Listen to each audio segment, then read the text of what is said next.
بسم الله الرحمن الرحيم. الحمد لله ثم الصلاة والسلام على أشرف الأنبياء والمرسلين، أفضل صلوات الله وسلامه وبركاته عليه. أما بعد، السلام عليكم ورحمة الله وبركاته. وعليكم السلام ورحمة الله. أمسينا وأمسى الملك لله ولا حول ولا قوة إلا بالله. اللهم إنا نسألك خير ما في هذه الليل ونعوذ بك من شرها، ونسألك خير ما بعدها ونعوذ بك من شر ما بعدها. أما بعد، السلام عليكم ورحمة الله وبركاته مرة ثانية. وعليكم السلام ورحمة الله وبركاته. Matenda majunga Allah tabarak wa taala tukumizaawo nate bwe twagenda mu mwezi gwa Ramadan al-Mubarak. Kyamukisa tulinayo abantu nga sita tebazimala dda ne bambalagana n'ennaku endala eza sunna ez'okusiiba. Ekyo kitendo kya bbeeyi. Ne wabeerayo abalala nga akyali awo wali akawizaako nnya naye alaba ezibulayo olusozi lulamba, alibalaabalamu alaba tajja kumalako naye ng'ennya zisobodde. Abo nabo walillahi alhamdu bagezezzaako, naye waliyo omuteeko omubi batakwatangako era nga n'essuubi talirina. Kyokka ekyewuunyisa nga muvubuka muto nga n'essuubi talina, naye nga n'omubuuza kati ibaada y'okusiiba bwekulima nga oli muto onoogisobola ng'olina sukaali ne pressure, onoogisobola ng'olina okwekuba empiso eza sukaali, olina okumira obukerenda obukusa pressure. Kati nti muzeeyi haji pressure yadde erinyiimu awo mumuleke awo kumule. Bwe yasiibye olina eyo ibaada y'okusiiba zimu ku ibaada ez'ekivubuka. Amannya gakyakuwala olina ogifundiza ennyo. Yagenda okuggwa bwe ziba mpeera oba oliawo biidhinillah olina ze wajoola. Naye muvubuka muto ali ku yunivasity talina na ssuubi lisiiba sittaki. Ebyo byogera nako tayagala kuwulira. Olidde Nuniyat ibn Kahtan atugamba nti adni siyama ma alqiyama ta'abudan fakilahuma amalani maqbulan. Olubeerera obulamu bwo tobujjangako bintu bibiri, as-siyam wal-qiyam. Okusiiba ku nnaku eza sunna n'okuyimukako ekiro, ebyo tobijjanga mu bulamu bwo. Ebyo ebibiri, adni siyama ma alqiyama ta'abudan. Bw'oba okola ibaada zo ebyo bibiri bireke. Tomalaako wiiki nga tosibye mu lunaku, tomalaako wiiki nga toyimiriddeeko kiro kusaala ng'okola ibaada, kubanga byombiriri ebyo oba olina weapon ekyokulwanyisa ekyomutawaana eri shaytan. Ate abavubuka jjukira shaytan sina kwagala bavubuka mu bikolwa ebyomukwano. Kati ebyokulwanyisa namuzisa biri awo byabwereere, as-siyam wal-qiyam. Era tukubiriza abavubuka nti olabanga omutima gwo guyiikayiika ng'oyinza omukyala bwe gwata ibaada yakusiiba togita. Buli olabanga nga guyiikayiika oba omukyala nga alaba abaami ayiikayiika yena naggwamu kwesiiba mwezi gumu, ebiri, esatu, ena tojjaako. Onoogenda okweza emyezi mukaaga ng'obuuza abakyala babeeranga n'abaala balagafu baalagawo naye nga weebali nga weebali. Ibrahim al-Adham min as-salaf as-salihin, omu ku basooka abalongoofu mutanga Ibrahim al-Adham yali musajja mu Iraq,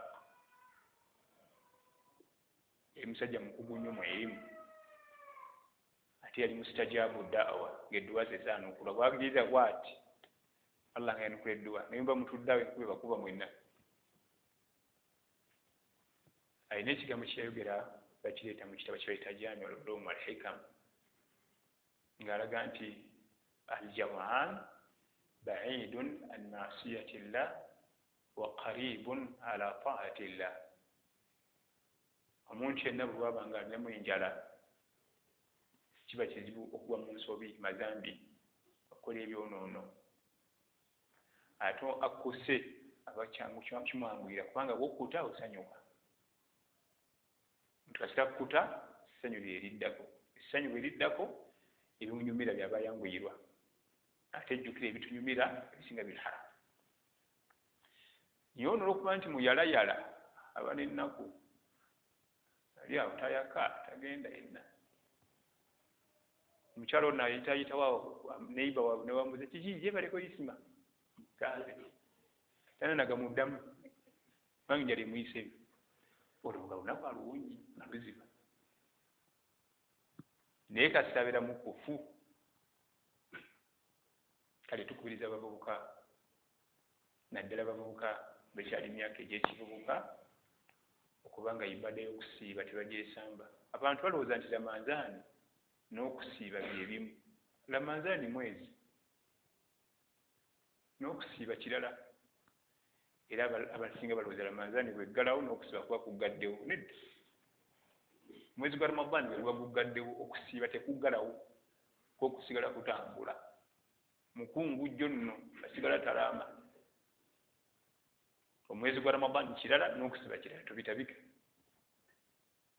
era tukimanyi nti omwezi gwa Ramadhaani gwagwako dda naye ng'olulabyeko nga tebasibulukuka buli kanaku tebasibulukuka kubanga okusiibako si ye Ramadhaani shahru Ramadhan mwezi gwa Ramadhan bwekirala okusiiba tutambula nako paka ko tekuyimirira tulina ekitabo kyaffe wano kyetusomamu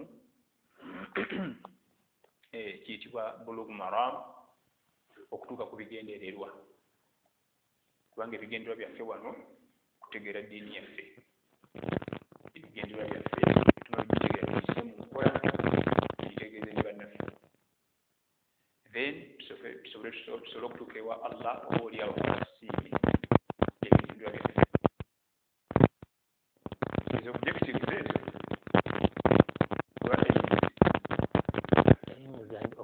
aims and objectives ebya kampani sanga babutaddewo mu ofiisi awo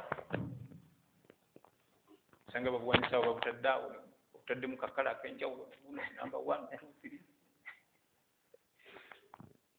kale ekitabo kyaffe kino bwe twayimirira okugenda mu mwezi ogwa Ramadan twali mu kitaabu nikaahi ekitabo ekyogera ku byokuwasa omuli amateeka enfofoolo ate nga abavubuka balina okugategeera ennyo agenda okuyingira obufumbo ng'ategedde ebyokukolayo kiba kirungi omwami n'agenda okuwasa omukyala ng'akimanyi nti omukyala bw'afuna olubuto aba sitaboni kubanga ebiseera ebisinga babeerawo talaka omukyala yamazeeko emirembe kumbe lubuto seesaana akimanya nti kasita alufuna tabeera oke ajja kungobya ne kangume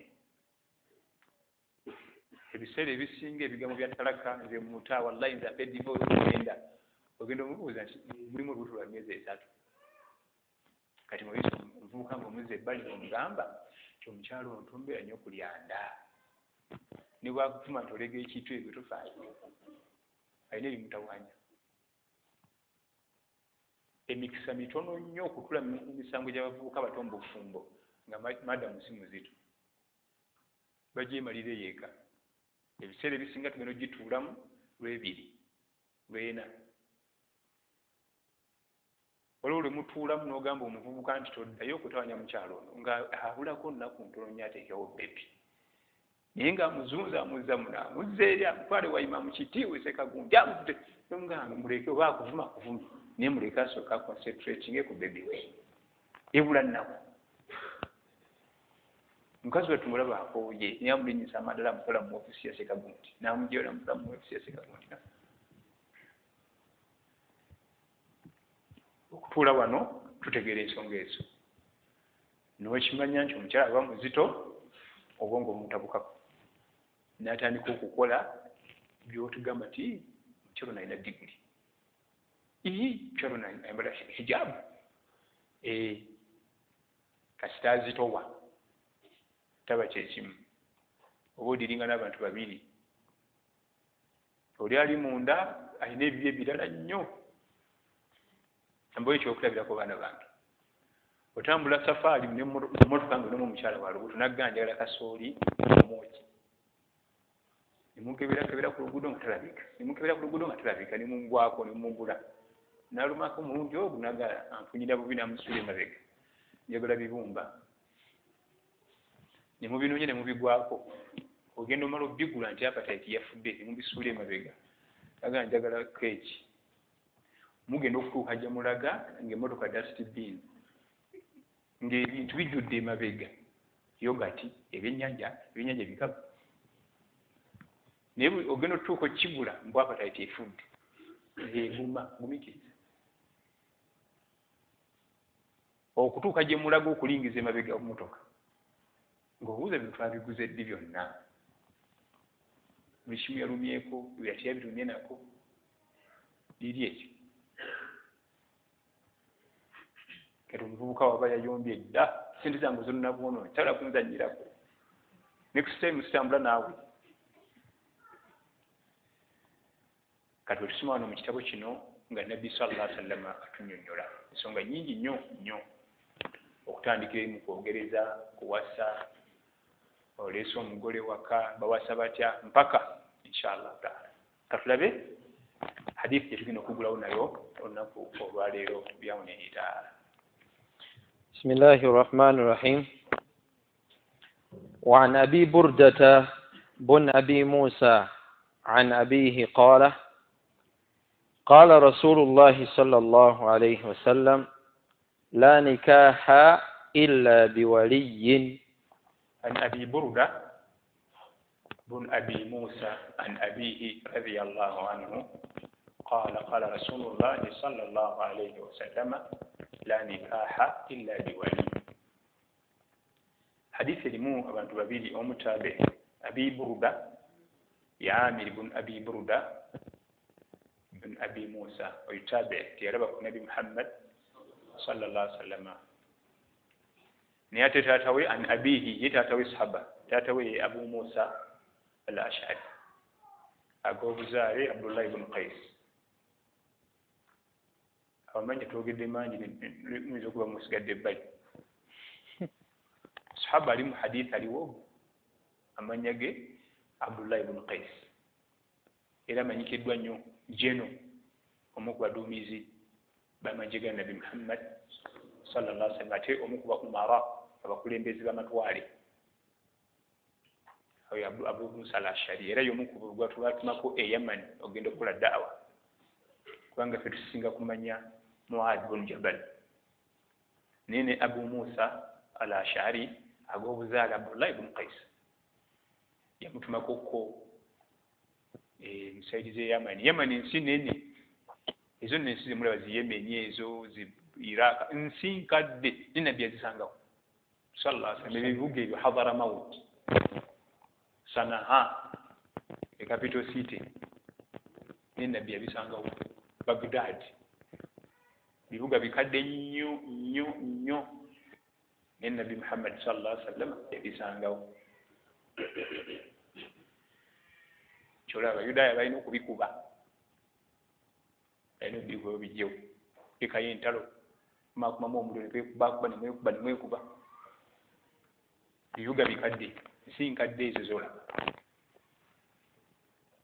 kakati ono mutabani mwoli Abu Burda ye mutabani yeti yalaba ku Nabi Muhammad sallallahu alaihi wasallam taata we senior sahaba gwe twogeddeko yazaala omuvubuka ono kati omuvubuka yasoma ku kitaawe أبي بردة من يجي عامر بن أبي بردة عامر بن أبي موسى أتى أبو موسى يتاتوي أبو زاري عبد الله بن قيس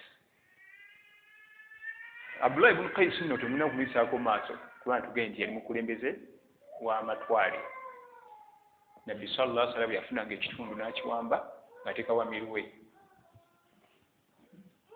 ebiragiro biva Madina nebijja bikusanga eno ku ttwale ery'okulembera ate yali muduumizi w'amagye era mu baabul ijtihad mu riwaya ziraga nti nabbi bwe yakuba ku kifuba oyo yali amutume Yaman Abu Musa al-Ash'ari radiyallahu anhu bwe yakuba ku kifuba yamugaa gy'olaga bantu sibasiraamu ogenda kulamuza ki namugaa kitaaba Allah fa in lam tajidu fiha utasanga mutteeka gyogera ku ekyo namugaa nti sunnatu rasulillah nzira ku hadisi za nabbi sallallahu alaihi wasallam fa in lam tajidu fiha namwe utasangamu namugaa nti ajitahid wala ahlu nja kukozesa kunyiikira nga siba ku bibiri Qur'an ne hadith binamukuba فضرب رسول الله صلى الله عليه وسلم على صدره وقال الحمد لله الذي وفق رسول الله namukuba ku kifuba nagaa nebaza Allah tabaraka wa taala ateebesezza omubaka wa Allah ekituufu gy'olaga si bantu basiraamu beetaaga okuyiga beetaaga okukwata empola beetaaga okwennamuleesa okusinziira ku biriwaawo n'amagezi gaabwe waliwo omukwano gwange omyaŋŋamba ŋŋenda Makka naye omukadde yantumye entasubiihi ate nga entasubiihi tekkirizibwa bida yaŋŋaye nti bw'okakutanda n'ova e Makka nga tondeeta entasubiihi tolinnya wano naye naye ngesigenda kugireeta nemugaagula entasubiihi ogireete ogiwa omukadde wallahi jamaani sobola kunzanyirako eyo bida nemugaa nti ye abitegedde gwentegera eyo yeyooli nam negigulo gimu ye mujja mu busiraamu mbulire paka ono omusomesa mpola olwo abaana tugenda kunankanyani graduation party yamugamba omwana waffe yasomye kayimirire atubulire ku byeyasomye alhamdulillah wa bihi nasta'in wa ba'da assalamu alaykum wa rahmatullahi wa barakatuh nja kutola omukisa guno okutegeeza gwe munange ti oluvannyuma lw'okuzuula nti ttiimu ya Thuraya erese essuula empya mu kusaasaanya ekigambo kya Allah tabaraka wa taala mu ggwanga munda ne wabweru ng'eyita mu kusaasaanya emisomo ogituusa ku bannaffe abatasobodde kujja mu masigiti abatasobodde kujja mu semina oba mu dalasa n'egye basanza gye bali olwana okuba nti tuzudde ensonga eyo ne tulaba nga waliwo obwetaavu baganda baffe abathuraya okuba nga bakolawo production house okuba nga ebayambako mu kwongera okukulaakulanya ekitone kino ekyokusaasanya ebigambo bya Allah n'omubaka sallallahu alaihi wasallama okwetoolola ensi yonna kwe kuteekawo production house okuba nti tuyambako bannaffe bano okuzimba ekifo ekyo gye bujja ekiyinza okuba ekyomugaso oba oliawo mu kisaawe kya da'awa beyawunehi tabaraka wa taala mu kaseera kano nkutegeeza nti osobola okuba nga obayambako n'obadduukirira ng'oyita ku 0705 999 beyawunehi tabaraka wa taala oba oliawo nekibeera nga kyekimu naawe ekyoliba otadde mu kkubo lya Allah tabaraka wa taala kyandibeera mu sadakatul jaariya muzimu ku saddaaka zo ezikulukuta zolireka mu bulamu buno obw'ensi teweerabira nti abamanyi batukubiriza nnyo okuba nga weerwanako okulekawo sadakatul jaariya mu bulamu bwo ogenda okufa okusigazeyo akantu mu liva ng'empeera ne zikusanga eyo gy'oli biidhinihi tabaraka wa taala kubanga yatugamba sallallahu alaihi wasallama idha maata ibnu adamu inqata amaluhu illa min thalathin omwana adamu bw'aba ajjulukuse mu bulamu buno obw'ensi emirimu gye gyonna giggwawo okuggyako esatu naye mu egyo esatu yamenyamu sadaqatun jaariya saddaaka ekulukuta wa barakallahu fikum wa jazakumullahu khair wassalamu alaikum wa rahmatullahi wa barakatuhu nayogerako eri abaana ganeha yino byonna simu nabitegeera mmwe abamuweredde bagamba abamuweredde n'abakuŋŋaanye bali mu kukakkanya ye tamanyi nti akakkanya bantu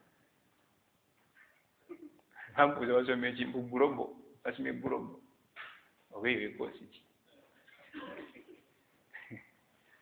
kale kakati oyo Abi Musa al-Ash'ari radiyallahu anhu lwaki tulina okumanya abantu abo? Abantu abo ojja okubananya, oyongera ku kumanya, oyongera ku elimu, oyongera okumanya nti ekina kye tuzitowa wali abasajja ba Allah nga bazitowa era balina ebyafaayo. Naye mu hadithi eno nabbi yatugamba sallallahu alaihi wasallam la nikaha illa biwali, tewali obufumo obuyinza kubeera butuufu okujjako nga waliwo wali agaba omwana omuwala.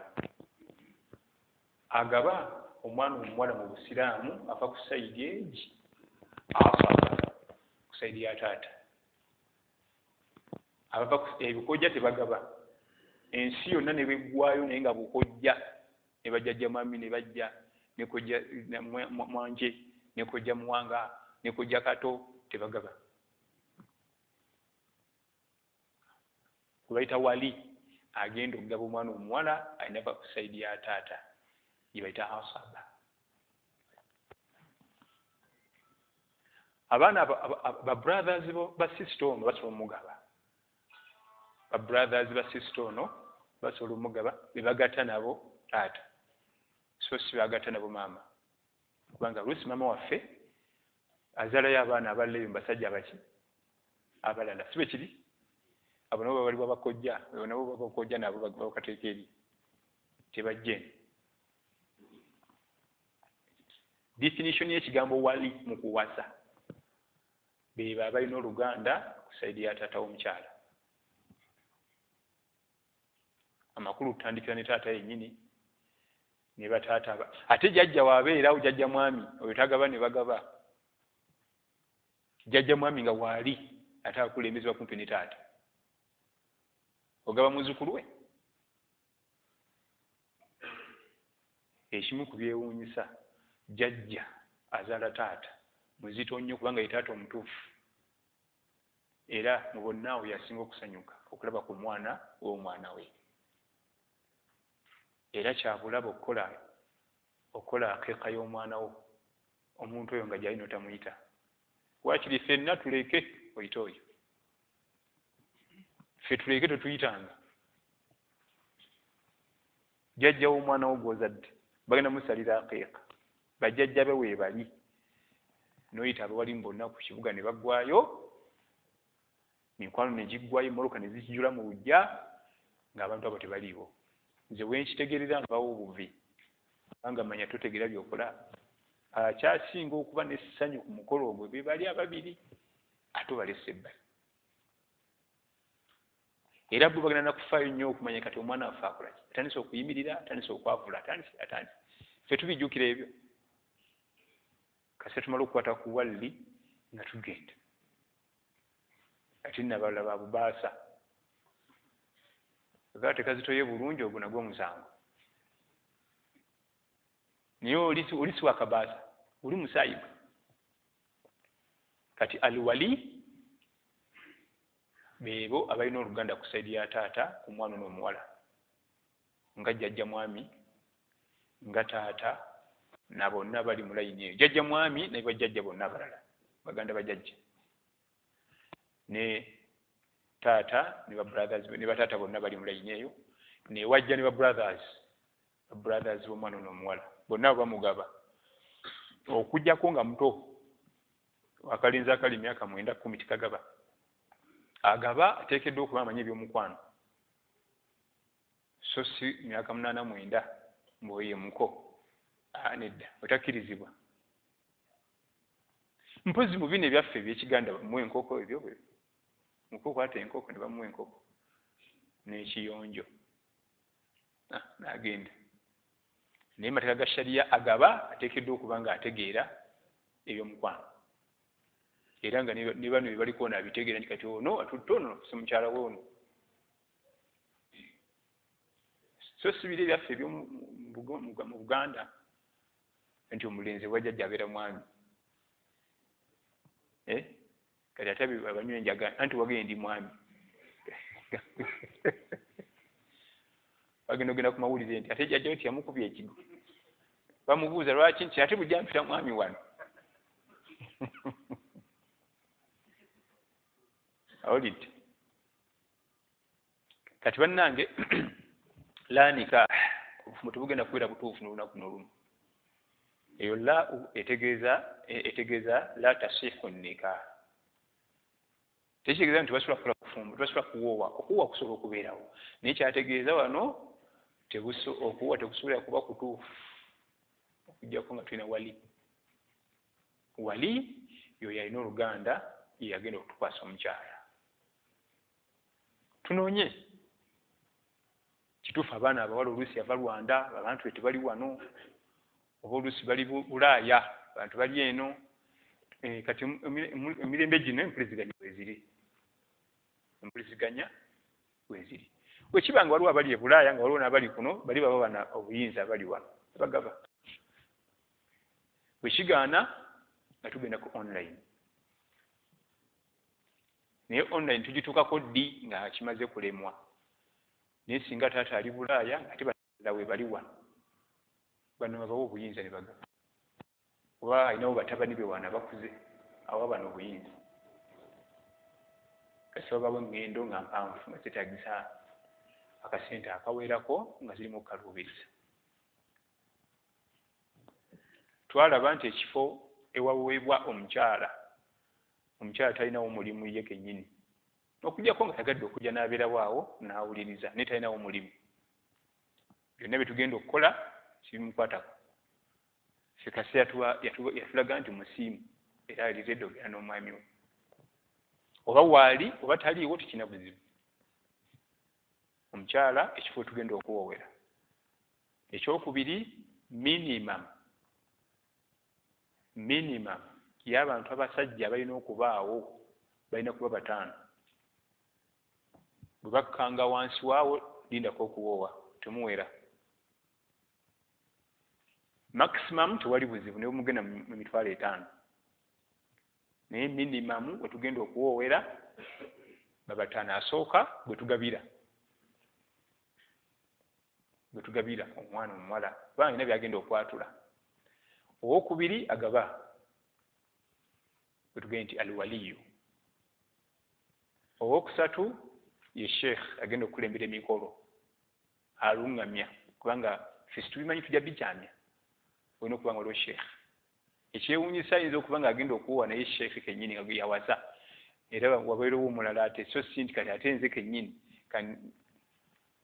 kaneewoowese nedda abo bameka bwe tugabira yemuko agaba akulembedde emikolo n'abajulizi 2 shahidain wafi ba'd riwaya adilain ekyewuunyisa abo abajulizi bo batunula butunuzi bwe bati ne bawuliriza tibogera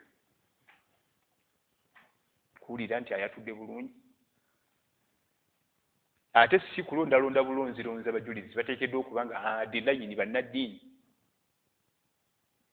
abajulizi 2 abeesigwa abajjumbize eri eddiini sala abajjumbize eri omuzikiti naye abo bonna abataano be twogera tekuliiko kifo kya mukyala kabesenga badde maama w'omugole bonna balina kuba baami bonna balina kubeera baami lwaki obusiraamu bujja abakyala mu mirimu gino abakyala bangu nnyo bakoraputinga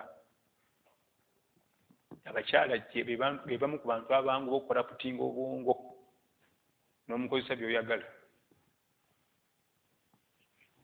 mukwano gwange omu yaŋŋamba ye omutrafiki wamuyimiriza nga mukyala tategana kujjayo pamiti amugaba bigambo bya mukwano ng'oli amuvaako kati ne mubuuza omutandika otya kyala oli beautiful kyokka ekyo oli kimugamba byadde agenda okubuuza babivuddeko kyolaba obusiraamu bwomujjira dda mu mirimu egiri serious sikulanga omukalaputinga ebyo webityo ebigambo ng'ebyo kyoli beautiful kati driving permit mali nagikusaba naye kati kumbu nagenda kumenya misango akubye ekitaala talina pamiti maloka kikuli mipiira naye yamugambye dde ekigambo ekimaze omukulaputinga ekiki obusiraamu tulaba bubajja mu mirimu ng'egyo kubanga bangu bakulimbalimba fa inna qulubuhunna sari'atul mailani emitima gyabwe mu kuseerera zibanga tiles kwe bayiye amazzi nga kuliko sabbuuni. Tiles muzimanyi kati gwe waka amazzi oseko ne sabbuuni odigidira awo n'otuwulira ojja kutunyumiza. Kakati emitima gyabwe egyo okuseerera janguwa nnyo. Allah n'abajja mu mirimu gino kubanga okukola nika sikusaaga programu nene. Abantu bagenda kuyingira programu ya buwangaazi. Omwana oyo omuwala gy'alaga tamanyi emyaka gy'agenda kumalayo. Nawe omulenzi okimye omuwala oyo tomanyi ogenda kumalayo emyaka emeka, 3, 2, mwezi gumu tomanyi. Allah yamanyi. Kati ovalaba mu programu y'okuwoowa abo abantu 5 abaami baweranga 5 olwo kati oyinza okutunayo ne ku bakyala kati bwe oyagadde oteeka abakyala nebba abaami balina kubeera bameka 5 ye minimum y'abantu ababeera mu kifo. Olwaleero olwokuba tulina online omu ayinza okuba ali ku online ng'ali eri naye tumulaba ku vidiyo abajuzi b'okutaano kubanga oluusi tugenda ne tuwoowa ng'ate omwami yali eri. Ekireetera okuwoowa kwa online singa kiba nga emirimu tegisobozesa mwami kudda. Kati nga tulina bannaffe bali eyo mu Europe, bali mu America, talina bitambuliiso nga bw'akuma wano taddayo. Bw'asalira bw'ati taliddayo eri. Naye ng'ate ayagala mukyala ali eno. Asomu processing empapula n'agenda eri. Tubaboowa n'amutwala. Abamu babeera eri ng'ebitambula bina ebijja wano nyo oluusi ng'adduka politics. Waddira wano ate nabyo bizibu. Takyasooka kudda eno. Nga tumuwoowa n'omukyala we ng'agenda eri. Abamu abali mu nsi endala ekibalemesa oluusi ate abamu ssente ng'ebitambulisa birina buli kimu naye nga ssente nnyingi.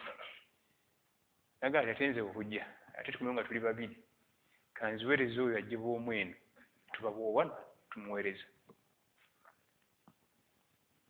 Naye abannange abaana abamu tubasomeseeko yarabbi ofunkula nga osomesa ku baana bo. Waliwo incident gye nalaba omwana omuwala twamuwoowa ne tumussa ku nnyonyi naye ng'ennyonyi erina stopovers wakati awo. Omuntu yakusooka okutambula ku nnyonyi nga mupya tasana kuba nanti ate bajja kugaako egindi akonekitinge ku nnyonyi endala batawaana. N'abula mu kkubo n'alimu okukonekitinga ku nnyonyi eddako. N'atubulako okumala kumpi wiiki 3 tumuwuliza. Paka yafuna muzira kisa n'amuzza kwemukomyawo ekanadda. Akasajja bandi nga kusente bwakunoonya bunoonya. Ne kaddamu ne kanoonya obulala ne tumuteeka ku ndala era. Ne mbaga nti mufu okulaba mufuna ennyonyi ng'egenda direct nti kale era bamuteekako eyimirira. Era awo era n'abulira awo era ne bamuzza.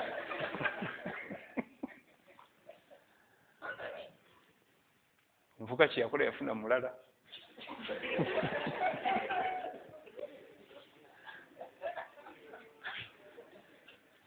Yafunamu mulala ye n'agenda n'atuuka nenga nti Allah alina obuyinza bannange. Omulala gwe yafuna ne batubawoowa ye yatuukirawo ku olwo lwennyini.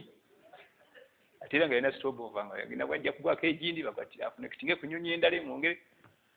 Naye omwana namugamba nti obuuza ku bali awo mbadde engoye za poliisi nti ngenda gindi kigambo eki.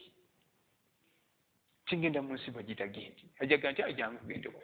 Kagambo kamu sina luzungu lungi. Noba ng'oli mu nsi ebira Lufalansa nga tumanyimu n'eki weeyogera linnya lyansi gy'olaga. Sirika. Ate nno nga babaako abaagala okuyamba babeera bali awo. Oluusi akubuuza n'okubuuza nkuyambe muki. Naye bambi mukazi wattu abaana Allah tusaasire abaana baffe ya Rabbi. Kyolaba okutambula kikulu. Okutambula kikulu nnyo era kikubirizibwa nnyo ne Allah kitukubiriza nti fasiru fil ard. Eyo ensi y'omugitambule kubanga obwongo buvaako enfuufu era bubikkuka. Twatambuddeko tumalaga munyigira mu ttooke. Ate mu bikwatagana n'eno yirimu atannatambulako waliwo walina okusirikira tena kwogera. Irimu eno yaffe ya Qur'an ne hadith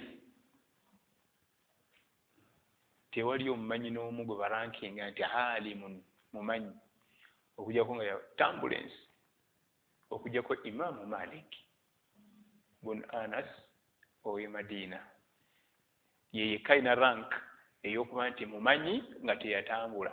Ate lwaki baagimuwa? Anti abamanyi bajjanga okukola hijja n'abasisinkana, n'afuna ku bamanyi abava e Misiri, abava e Lebanon, abava e Iraq, abava e Yaman. Abasigadde bonna ba Ibn Taymiya, aba Imamu Ahmad, aba Bukhari ava Uzbekistan eri mu Russia, n'atambula Abawarabu bonna Makka, Madina, Iraq, buli wamu, Basra, Baghdad. Tuli ffenna omumanyi wa irimu alina okutambula ennyo. Ku lwaki? Kimwongera okugaziwa mu elimu, kimwongera okuba nga abaako enneeyisa endala z'alaba, n'amanya nti nekino gyekiri. Twali ne Sheikh Kitirumu atuli mu nnyonyi ng'omusana gwaka nga tugamba musibe enkuba tugenda kukka wansi nga kiro nnyo kyokka nga tuwera waggulu enjuba ekola ki? Tubuuza ziri ssaawa 3 za kiro, ssaawa yaffe esoma birala nowaggulu waddeyo birala.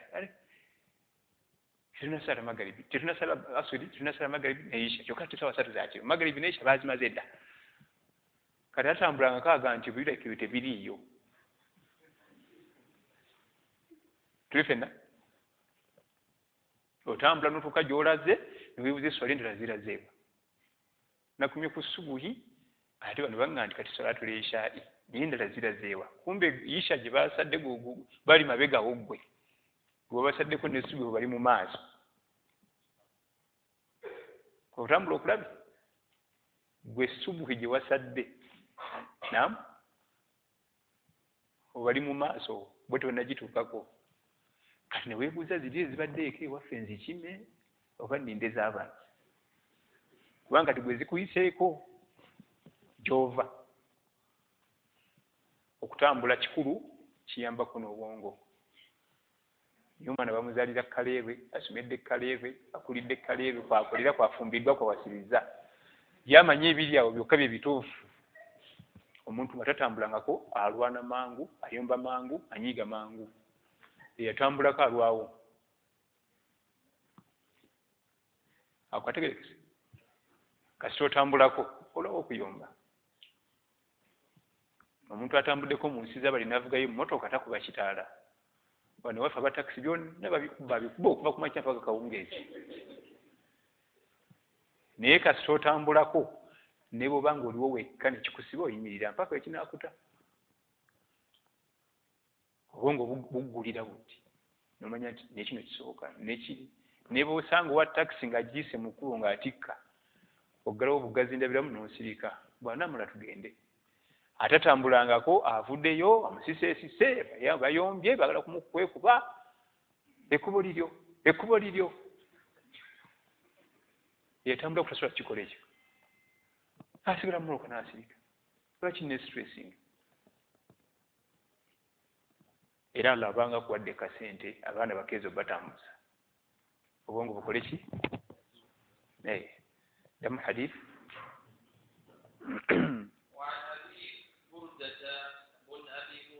Abi Burda tugemite Amir ibn Abi Musa tabe tiyalaba ku Nabi Muhammad sallallahu alaihi wasallam wabula tata we sahaba. Naam.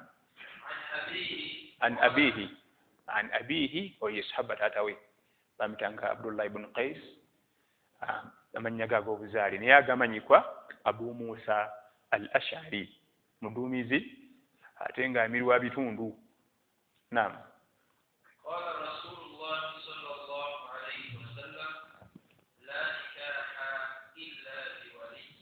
Ebigambo bya Nabbi sallallahu alaihi wasallam bwe bityo bibeera mulimu ebigambo bibiri mu hadith tutudde dakika 20 kumpi, kubanga yatugamba sallallahu alaihi wasallam utiitu jawami al-kalimi, utiitu jawami al-kalimi nawe wala ibulali mu mutwe. library namba fe gitumanyi wali ngeri awo kizimbe ekiramba ekyamuli mu mutwe sallallahu alaihi wasallam akola kyayagala asobola okwogera ebigambo bibiri ng'obbira nnamya wetaaga pages 15 naye ng'ebyo ebibiri ate biwadde amakulu sallallahu alaihi wasallam. Naam. وعن عائشة رضي الله عنها قالت قال رسول الله صلى الله عليه وسلم أيما امرأة نكحت بغير إذن وليها فنكاحها باطل فإن دخل بها ولو حديثي إليك جوتالنا لا نكاح إلا بولي وشاهدين tujina mu kitabo yeddako kirayika nuskha eyo bagibuuka tenza kugenda kweyo nga talese baadilain shahidain adilain tujina mu nuskha yo anaina nuskha anaina copying hadisi eyo mweri ogirina mwasome mbadde newunyiza nnyo okubanga hadisi eyo yeddako. Naam. Kyobulaba ebitabo byonna nga si Qur'an al-Karim yakwegendereza nnyo kubanga oluusi bisuula.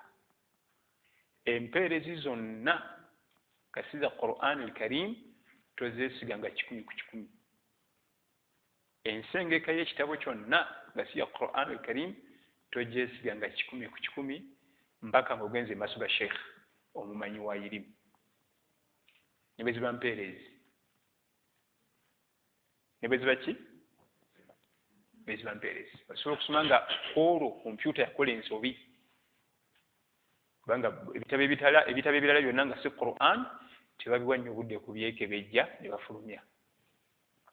Kakyola tulina okuddayo mubamanyi nojjira ddala ku mumanyi yennyini kubanga ye omumanyi bw'osuula akuwulira kubanga aba hafiz aba akwata Qur'an akwata hadith amanya nti ekyo nga bw'osoma si bwe kiri. Kati nasomako hadith mu kitabo ng'egamba nti wakana yanha an qiila wa qaala naye nga wali yateekawo wakana yanha an qaala wa qaala yakola nti naye nga kyekiriwo nakisoma Sheikh nanga nti tekisoma bwe kityo ne muleetera ekitabo nanga eno nsobi najja ekalamu atereezaawo n'ajjayo nuskha endala nandaga qiila wa qaala tuli fena nabira batulabu lilm abakwata yo Qur'an tena buzibu ne hadith. Naam.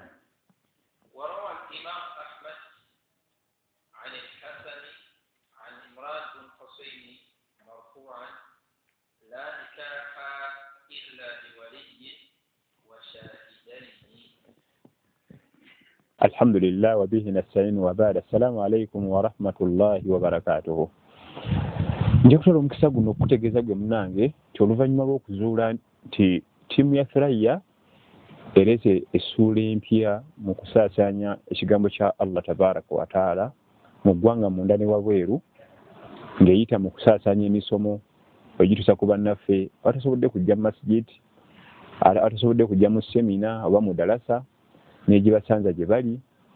Olwo n'okuba nti tuzudde ensonga eyo ne tulaba nga waliwo obwetaavu baganda baffe aba Thuraya okuba nga bakolawo production house okuba nga ebayambako mu kwongera okukulaakulanya ekitone kino ekyokusaasanya ebigambo bya Allah n'omubaka sallallahu alaihi wasallama okwetoolola ensi yonna kwe kuteekawo production house okuba nti tuyambako bannaffe bano okuzimba ekifo ekyo ye bujja ekiyinza okuba ekyomugaso oba oliawo mu kisaawe kya da'awa beyawunehi tabaraka wa taala. Mu kaseera kano nkutegeeza nti osobola okuba nga obayambako n'obadduukirira ng'oyita ku 0705 999 biyawunihi tabaraka wa taala oba oliawo ne kibeera nga kyekimu naawe ekyoliba otadde mu kkubo lya Allah tabaraka wa taala kyandibeera mu sadakatul jaariya muzimu ku saddaaka zo ezikulukuta zolireka mu bulamu buno obw'ensi. Teweerabira nti abamanyi baatukubiriza nnyo okubanga weerwanako okulekawo sadakatul jariya mu bulamu bwo ogenda okufa okusigazeyo akantu mu liva ng'empeera ne zikusanga eyo gy'oli biidhinihi tabaraka wa taala kubanga yatugamba sallallahu alaihi wasallama idha mata ibnu adam inqata amaluhu illa min thalathin omwana adamu bw'aba ajjulukuse mu bulamu buno obw'ensi emirimu gye gyonna giggwawo okuggyako esatu naye mu egyo esatu yamenyamu sadaqatun jariya saddaaka ekulukuta wabarakallahu fikum wajazakumullahu khair wassalamu alaikum warahmatullahi wabarakatuhu. Imam Ahmad bin Hanbal ava mu Iraq bamuzaala mu mwaka 1964 hijiriya imam ba umeno sajja mu Iraq eyo atulira hadithi ndeva ku Hassan ibn Basri gwategeeza eva ku Imran ibn Hussein radiyallahu anhu yongeri munti la nikaha illa biwali wa shahidain. Ulago bange bulimu ekifuba ulago bange si bulungi bulimu ekifuba. Hadithi nerese wa shahidaini n'abajulizi bameka amakulu obumu ku bukwakulizo banani twalaba kye bayita akakwakulizo. Akakwakulizo kaba kanene kasinga n'empagi. Buli wowulira nti eno sharupu akakwakulizo manya eyo ensonga nene nnyo esinga n'empagi. Tuli ffenna katulabe musala wuzu kakwakulizo ate al-Fatiha mpagi byawukanira wa akakulizo tekava mu ibada era wuzu wekugwera kutuga nti va mu swala niye ate empagi eva mu ibada. Al-Fatiha yo kaje tusomayo kuva mu swala otuuka n'ogera ne ku birala sibe buli eyo bayita empagi. Empagi erabika neevaawo neerabika neevaawo. Akakwakulizo kati bagamba nti kano kakwakulizo ku nsonga eyo manya wekaviirawo ibada nfu. Kati akakwakulizo akasooka omuntu agenda okugaba omukyala akakwakulizo talina tusobola kukola nika nga taliiwo agaba n'abajulizi babiri kakwakulizo. N'abajulizi bameka? Era singa tuba tuli wakati mu kugaba bwe tuti tata agaba ate nayimuka n'agenda tugenda mu maaso. Singa tuba tugaba bwe tuti abajulizi ne bayimuka ne bagenda tugenda mu maaso kubanga obwo bukwakulizo bulina okubaawo okutandika okuwoowa mpaka tukola ki? Enjawulo wakati w'akakwakulizo n'empagi mugirabye? Akakwakulizo tekava ku ibada bwe kagiviirako weefiira. Ate ye empagi etambula nebakuwa etukomya ate ffe ne tweyongerayo ne ibada eyo yennyini. Kati abajulizi ababiri ng'ate bannaddiini si kulondalonda gwe jangu obeere mujulizi ne gundi. Netta. Then agenda okukulemberamu okuwoowesa abaana omumanyi ono sheekhe waffe gwe tulonze tulondalonda bulonzironzi kubanga sheekhe ono gwe tulonda okukulemberamu okuwowa abaana baffe yagenda okubeera immediate supervisor waabwe so si kuwoowa n'oleka awo. Bano baana bato bakengira mu field beetaaga omuntu agenda obabudaabuda.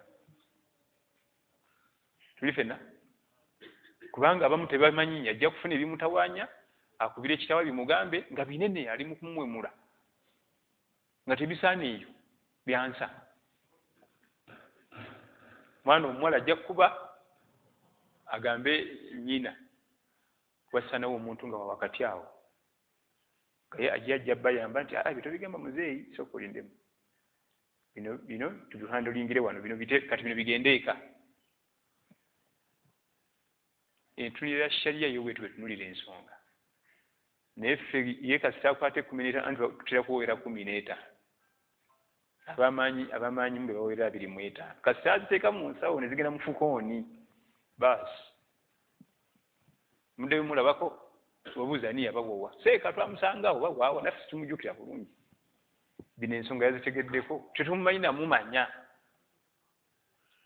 agenda okuwoowa abantu basinkaneko before obabuuliremu program gye bagenda okuyingirira challenges ezirimu bazivunyuse batya bwe tujja kusobola baleke bage munonyo omulala naye tuba tulinga wano ku muzikiti nga bayingira kyaka jangu oba n'abaana mbawo wamba manyi ngenda kuddamu basangawo batabaganya tuli fenna damu hadith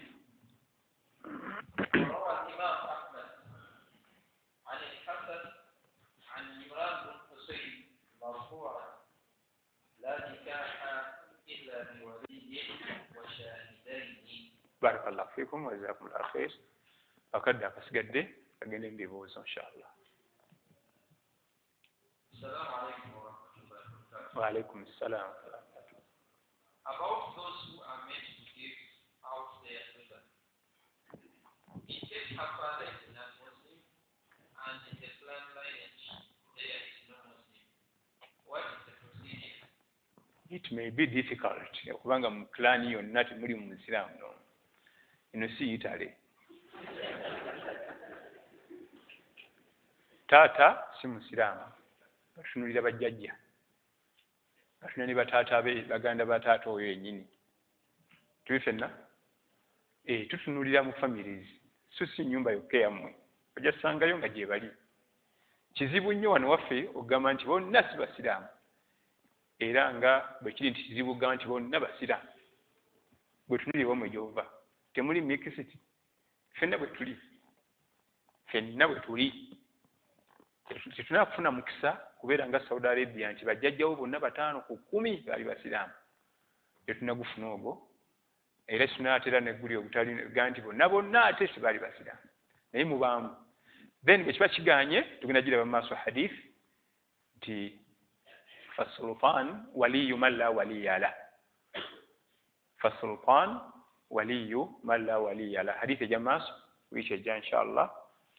Bwe tuba tetufunye qadi akulembera kitundu ekyo yabagenda okugaba oyo atalina mugaba naye tujja kinyonyola ffe twawuza mbu imaamu ya mugaba si imaamu qadi si imaamu wabula abaani wano waffe tumita district qadi kubanga baimaamu baba bangi ne wali mu kulido wali batunda engatto bafunamu akalumu bwe kati ne bateekawo imaamu wabwe ne bazaala ono yagaba kati olwaleero abavubuka baffe bategedde nnyo okusinga ffe twakulira edda emizikiti gyabanga mizikiti gyokka watali tewaba naye kati buli wookyama waliwo akaffe basaalira balina imaamu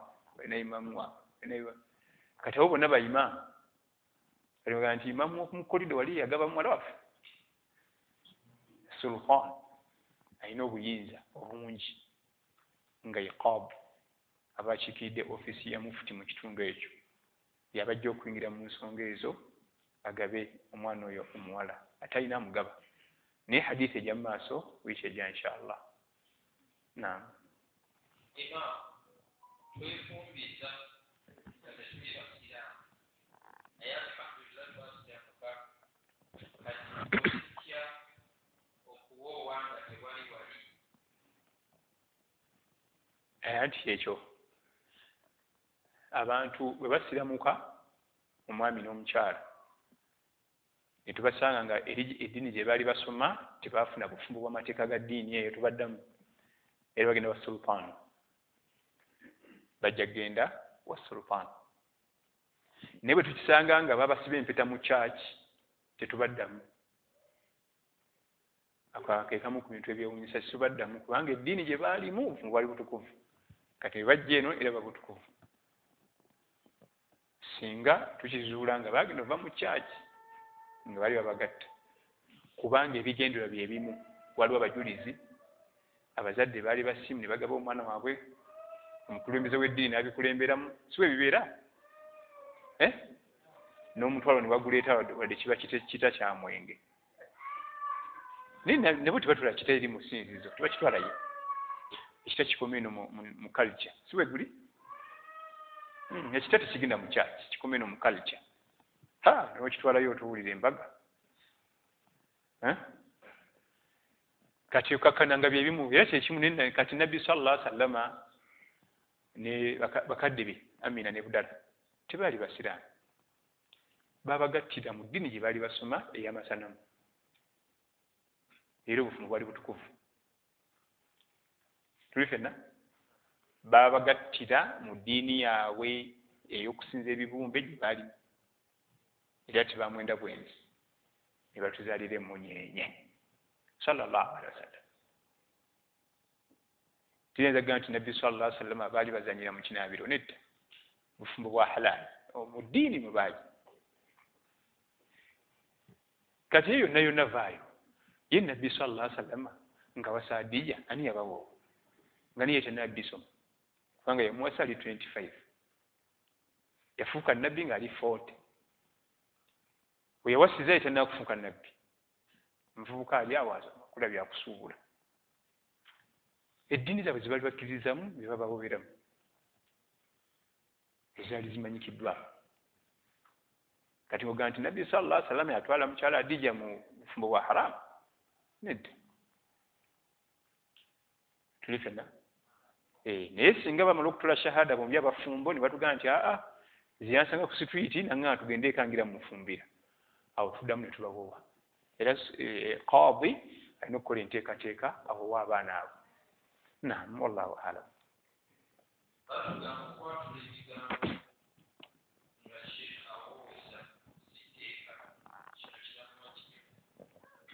atalaffuzu siga kwakkulizo naye yustahabbu kigwana okwatuza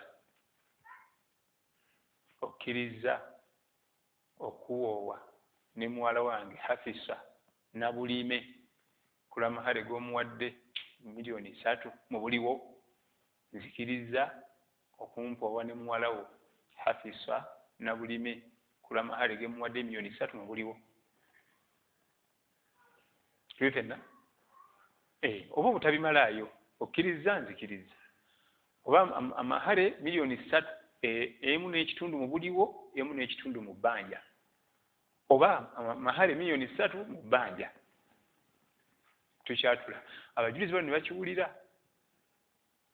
wabula mu kuwoowa tuggyemu omuzindaalo kubanga oluusi twazi n'abantu nga batudde paka eri awo waveewo omuzindaalo awo bano abaliwo bajja kumala bali balengere bulengezi omuzindaalo guveewo awo ne bayita omuzindaalo ne baguwa ono ne baguwa n'ono bati kuba paka eri abantu abazze ku mukolo bonna kirowooza nti banno wala bazze okusonga mukazi mukadde amuguze sente nyingi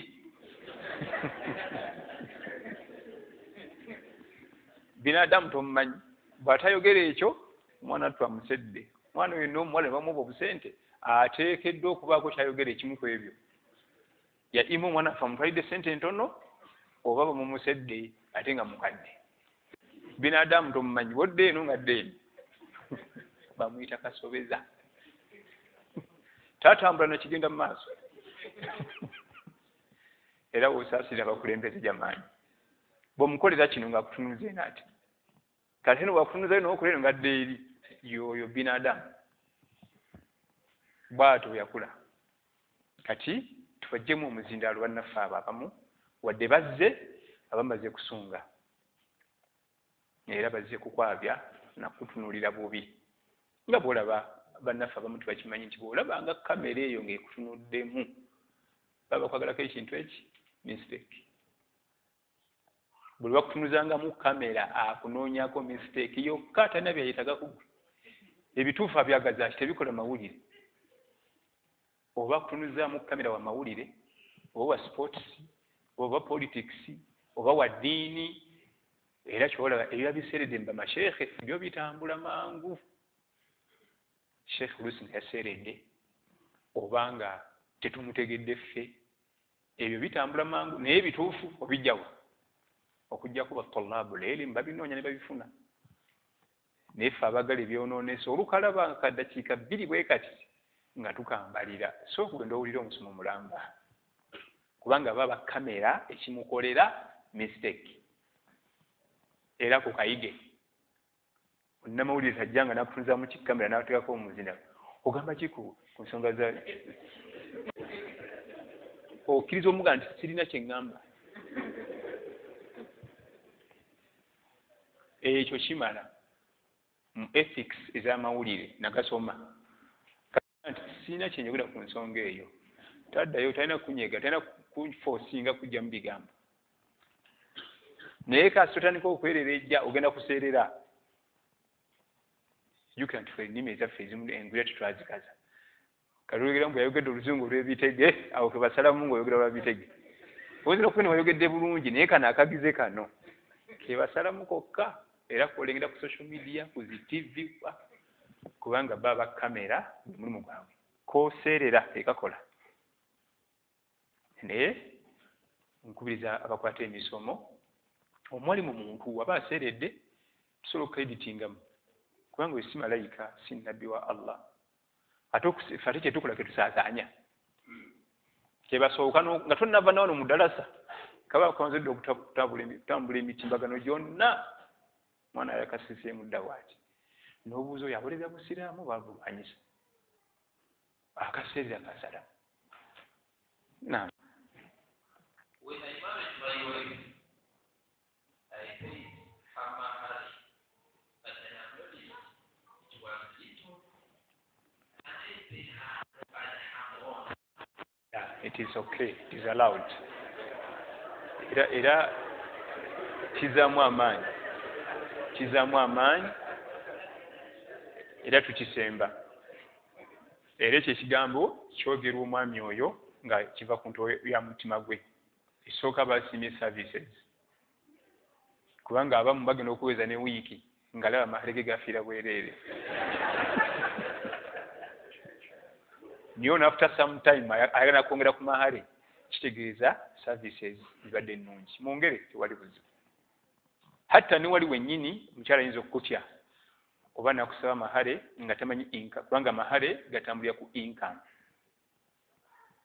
amahale omwana omuwala waba asaba omwami amahale galina okuba mu weight y'omwami oyo so si kumusaba gyerasobola kukwata naye oluusi omwami omukyala ayinza okusaba amahale nga tamanyi weight yo nti nnene okusinga awo osobola okuleeta no tripolinga esebe $5,000 noleeta 15 tekina buzibu ziyadatul khair ala alkhair oyo ngedde bulungi ku bulungi era nakyo kimuzzaamu amaanyi obufumbo bwammwe yamusaba kintu bwe kiti naleeta bwe kiti naye omwana omuwala ng'onosaba amahale fubanga okulaba nga toyisa mukono gwa muno we gukoma kubanga ate owa okalubya n'omukalubiriza n'omusula mu mabanja mugenda okutandika obufumbo ng'oledde muli mu mabanja gaki ga mahale kyokka ate ne bitatambula bulungi naye ono kyayogedde kiraga nti omwana waffe omuwala abadde akyako bwe battimu ya mupiira agikubidde amagoolo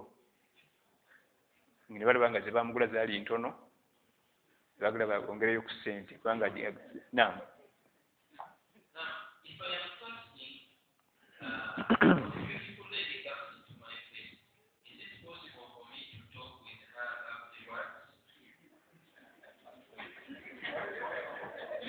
Tolinawo bibuuzo birimu irimu olundayo ebibuuzo ebijjudde drama byolundayo ebikolagana kunika kakati oba wasiibye oba tewasiibye toyogera na mukyala muveeko okujjako alina programu ng'enoonya mukyala wakuwoowa oyo yakkirizibwa tomanya ayinza okubanga yoyo Allah gwagenda kutera mu baraka oba wasiibye oba tewasiibye oba ali beautiful nnyo oba tali muveeko tambula makubo go bw'oba oyagala okukuuma eddiini yo ekyo kimu ekyokubiri buli mwami yenna ayagala okukumba ku mirembe gy'ensi eno abantu abo bagenda empola togenda kukuuma ku mirembe togenda kukomba ku mirembe ekibonyabonya ffe abasajja kusumulula kifuba ku bantu abo nolaba ono kubanga jjukira buli wiiki olaba ekivaamu tosigaza mirembe era kamba buliyo baana bange waliwo abaami ng'atuka ku mukolo bw'ati nga buli mukyala atudde awo bamanyiganye n'addukawo n'agenda tayinza kuba na mirembe nga buli gwakubako eriiso oliti egyo mirembe egyo ye aba akyalina ekitiibwa era kyola adduka buddusi ku mukolo ane Haji Gundi abadde wano ng'adduse emirembe gimuweddeko ogenda otuuka mu gino emyaka egyaffe gino nga n'oggula akakanzu akapya tosobola anti ono n'akaana oli alina bubiri oli alina busatu oli kyate omukwano ngukola ntya Allah yagukuteekamu nga mungi alabe obugumiikiriza bwo so si kulaba bw'ogukozesa ayagala kulaba bugumiikiriza bw'olina eri omukwano ogwo omungi tulina n'emikwano omulala mu bintu bingi tulina omukwano eri ssente naye tuzirina banga toziyitako buli kanaku oyita ku supermarket ng'ozirengera ziri awo bazibala ku mafuta nga bazitaddeawo bwe ziti naye nazo tuzaagala naye era tuziyitako kubanga si zaffe tugumiikiriza n'ogenda n'ebiri egyo Allah gyakuwadde n'oddayo eka nakyo abaana ab'obulenzi nze mbakuutira ekigambo kimu wakati w'emyaka 20 mpaka myaka 40 ekigere kibeere nnyo ku buleeki ku baana b'obuwala omuliro teekayo katono buleeki koba okumbira oti onogenda okuyingiranamu ebiri ojja kunoonya ompa ekirabo ng'eyo n'emirembe egitagambika ate nga nyakunoonya si kya buvunaanyizibwa waliwo omwana nga ali e Masaka waliwo omulala ali Mitiyana waliwo ababiri abali e Jjinja waliwo abali Arua oliti ng'omanya nti kati maama we yali mu Lugwala kati ate bwe baatengana yagenda nabo Arua ow'Ejjinja nti oyo yali mukyala Musoga baagira bati n'agenda nakola akaduuka e Busoga n'agenda n'ezadde lye n'obonyaabonya abantu omukyalo nga waliyo omukolo okuŋŋaanya abaana bo abaana bajja mirumu abayise nze nayiseeko b'Ejjinja be mmanyi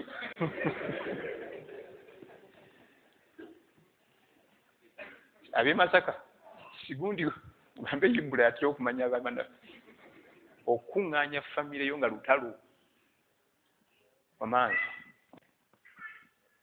tuli ffenna ninno nga akatubonyabonya ddakiika mmeka ayi Allah yawukana obudakiika bwe buti bwe bubonyabonya edduniya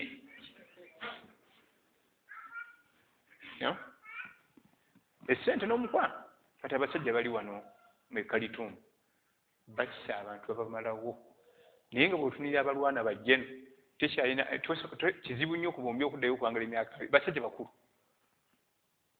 basajja bakulu tekyalina mu myaka mingi ku nsi naye abantu bafa baffe banvire ku ntebe yange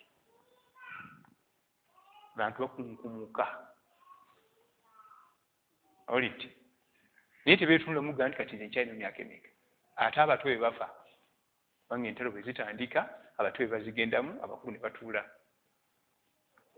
buli omu awereza jjeeri erijje kubanga liba mu bavubuka baki n'olina awereza abato mu ne mwekubyeyo ne mufa babazeeyi nga batudde weetawo kaseera katono sukaali yamussa ate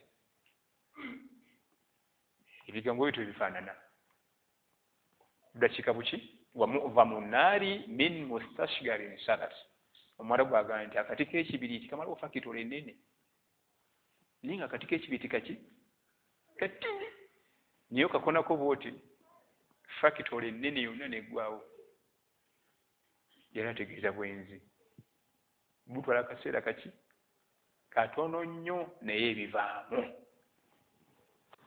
okumanya okwerera omwana okumugja ku nasoni mpaka yunivasite nga bwenzi zonna zonnawo nga result zazira eddakiika ze wayenda nakusebeza kindagateni bagenda kumutikira gawuni kati nayingira P1 kati maze PC nayingira sinya 1 budakiika 2-3 bwekyaliko edi bagenda mutikira bakuyise ku mukolo obudakiika bumeka 2-3 ekibuzo ekisembayo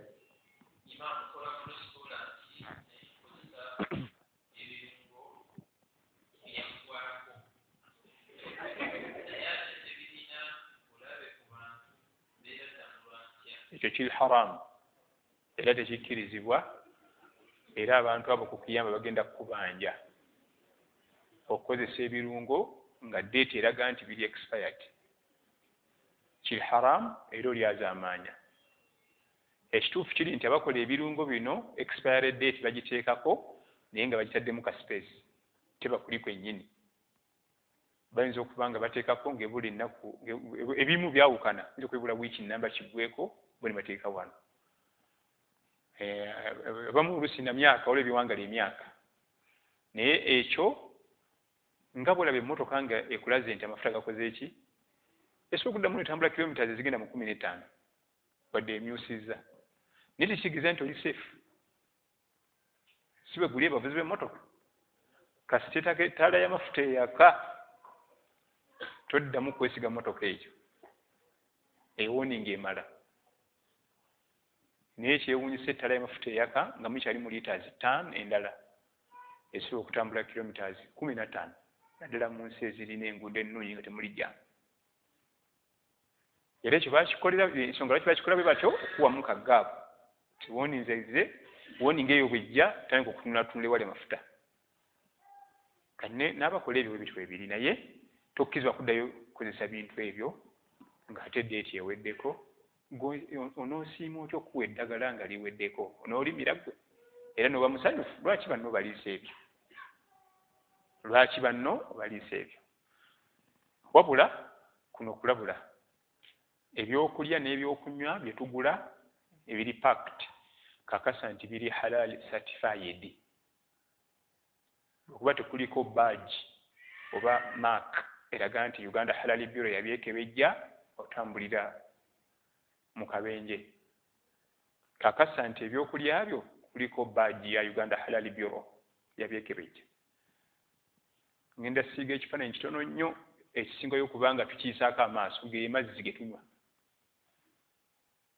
Enkola mu Uganda Halal Bureau tugenda ku certifying amazzi ga Uganda mazzi ga company emu babuuza amazzi tugagazaaki amazzi gali halali tikuliko okusala tekuliiko ki jalla jalaaluhu.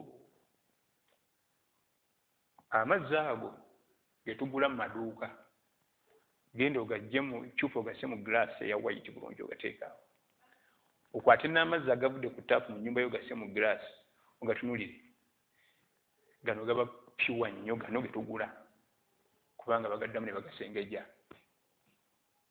Gano agaffe ge tujje ku taapu naki tegaba pure nga gano.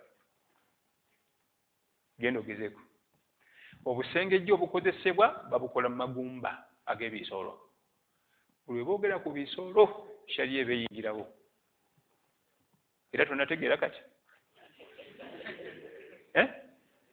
kyokka nga ensolo esinga okukola obusengejja obulungi eduniya eno